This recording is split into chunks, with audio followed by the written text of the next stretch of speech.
Ayan, nandito tayo ngayon sa ating store. Ay, hi. Ikaw bantay dito? So, andito, uy, may ref ako dito.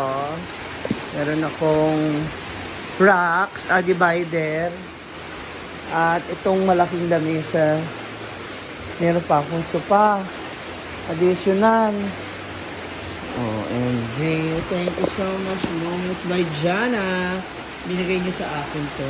Actually, hindi ko pa sure kung sa akin na ba talaga to o ano. Kasi mag-uusap pa kami. So, ayan, we're here na sa store. And, yung mga pagbabago, adjustment. Okay.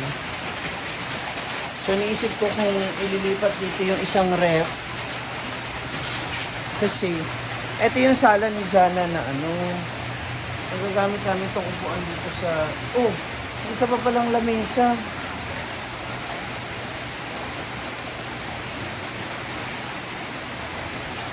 Diba? Dumami ngayon po bigyan gamit. Gumagana pa to pero kailangan ko na ipacheck yung freon kasi yung baba. Kasi may ilaw niya sa labas.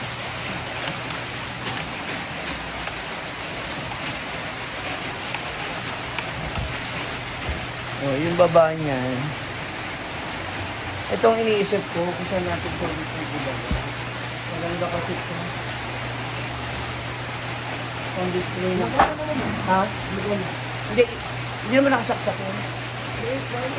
Malamig?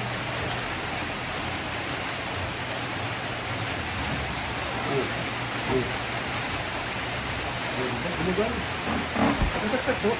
Parang galing ko sinaksak. Ano yan? Kailangan muna namin siya i-check. May ilaw pa siya doon. Baka may mga gamit pa siya. Usapin ko muna yung guard. Kung pwede magbilin. So, ang problema ngayon, saan ko siya ilalagay o i-display. Kasi, bukas wala naman kasing klase Monday. Dahil birthday nga daw po ni Mama Mary. So, sa ngayon, kailangan ko muna i-adjust. Paano kaya? Para bukas okay na ba?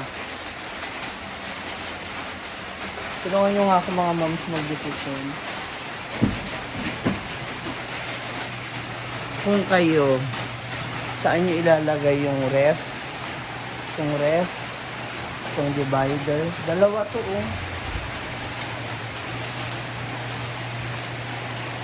So, alam ko lang, hindi ako kumuha nun. Dahil, bibigyan lang ako.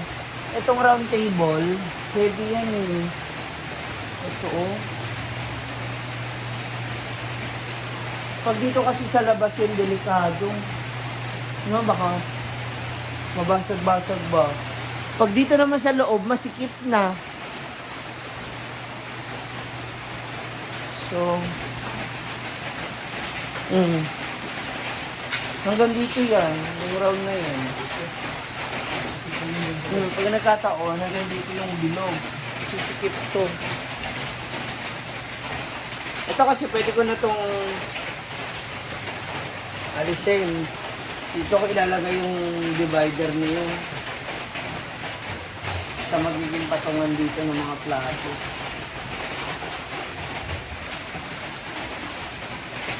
Saan kaya yung lamesa? Sayang naman. Maganda din, Tsaka yung rep. Andiyan ba si Kuya? Patawag ko yung guard. Nakakatuwa naman talaga kasi may mga bago kang gamit, no? May mga pwede mo magamit sa dito actually magagamit sa pwesto, sa tindahan.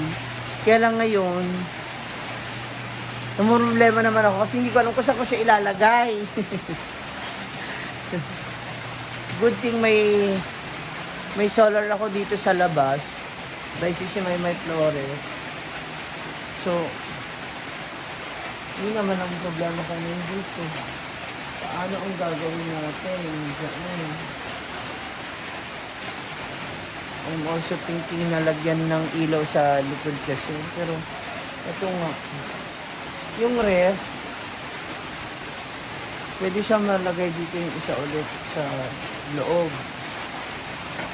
Pero sisikip kasi. Sisikip yung ano ba, loob. Kaya iisip ko saan ko ito eh. Ito ang problema ko yung lamesa ko saan. Hindi naman siya kasya sa CR. Ay. Kasi nadagdagan na nga yung mga lamesa ko. Ayun o, may dalawa pa nga akong additional. Nakitulong din talaga yung naglagay na yung folder dito.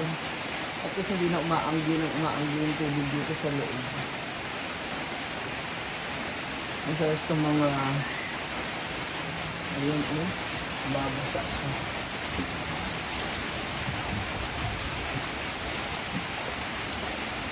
Kailangan lang talaga maano siya para hindi pasukan ng tubig yung loob ng kahoy. Kasi dito, bukas babalik ako dito para maayos na itong ano. Sa ngayon siguro haharangan muna kita dyan para hindi mapag-interesan mabit-bit ba, sayang naman, diba? So iharang ko muna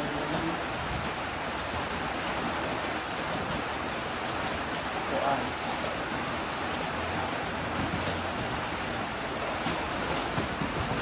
Bukas ng umaga babalik.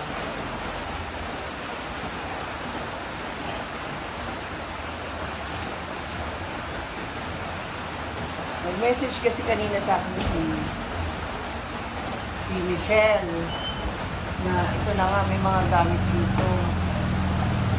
Supposed to be magpunta kami ni Gana.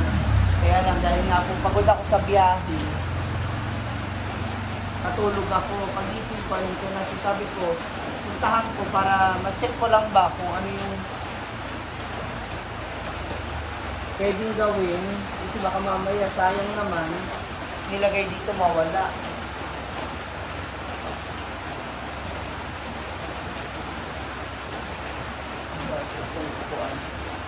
Diyan. Agoy! Ang bigat nito isang lamesa. Kasi may ano, granite.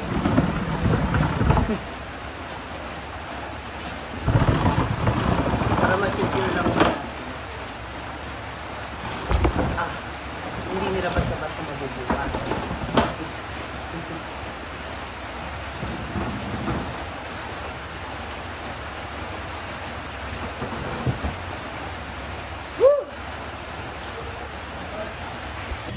So ayan, nakauwi na ako dito ngayon sa farm. And good thing with my kapitbahay, since doon naman daw matutulog si na ate, yung kapitbahay ko kung may tindahan, sabi niya sa akin na siya na bahala muna na tumingin-tingin doon. Kasi mararamdaman daw naman daw nila at maririnig nila kapag merong what do you call this, may gumagalaw doon sa ano, sa tindahan. So bukas maaga na lang din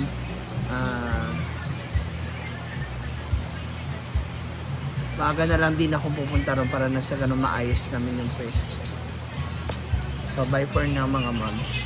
See you tomorrow.